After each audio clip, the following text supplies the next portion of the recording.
मुंबईत 17 मे रोजी जोरदार वादळ येणार आहे. आता वादळ म्हणजे कुठलं तर राजकीय वादळ. 17 मे रोजी मुंबईत 2 मोठ्या सभा होणार आहेत. 17 मेला शिवाजी पार्कवर महायुतीची सभा, तर त्याच वेळेस BKC मैदानावर महाविकास आघाडीची सभा होणार आहे. महाविकास आघाडीच्या सभेसाठी शरद पवार, अरविंद केजरीवाल, मल्लिकार्जुन खरगे आणि उद्धव ठाकरे एकाच मंचावर असतील.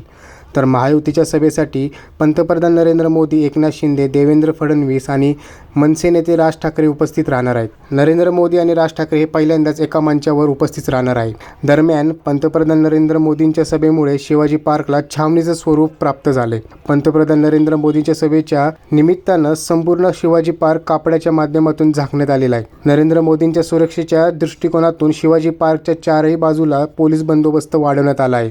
या मैदानाच्या चारही बाजूंना पंतप्रधान नरेंद्र मोदी आणि बाळासाहेब ठाकरे यांचे मोठे कटआउट्स देखील लावण्यात आले आहेत. एकीकडे महायुतीची सभा शिवाजी पार्कवर होत असताना दुसरीकडे BKCमध्ये महाविकास आघाडीची सभा होत आहे. या सभेला शिवसेना पक्ष प्रमुख उद्धव ठाकरे संबोधित करणार आहेत. त्यांच्याबरोबर अरविंद केजरीवाल असणार आहेत. काँग्रेस अध्यक्ष मल्लिकार्जुन खरगेही उपस्थित असतील. केजरीवाल यांना जामीन मिळाल्यानंतर ते पहिल्यांदाच मुंबईत आले आहेत. त्यामुळे एकीकडे मोदींची सभा सुरू असताना दुसरीकडे केजरीवाल मोदींवर टीकेचे बाण सोडणार हे निश्चित आहे. त्यामुळे दोघांची जुगलबंदी मुंबईकरांना पाहायला मिळणार आहे. आता दोन्हीकडच्या सभेत दोन्ही बाजूने नेते कोणत्या मुद्द्यावर बोलणार, का एकमेकांवर टीका करणार की विकासाच्या गोष्टी होणार, याचं संपूर्ण भारताचं लक्ष असणार आहे. 20 मे रोजी मुंबईत मतदान पार पडणार आहे आणि मुंबई ही आर्थिक राजधानी असल्याने प्रत्येक निवडणुकीत इथे प्रचाराचा जोर जास्त दिसून येतो. शिवाजी पार्कवर राज ठाकरेंची जेव्हा सभा असते तेव्हा हजारोंची गर्दी पाहायला मिळते.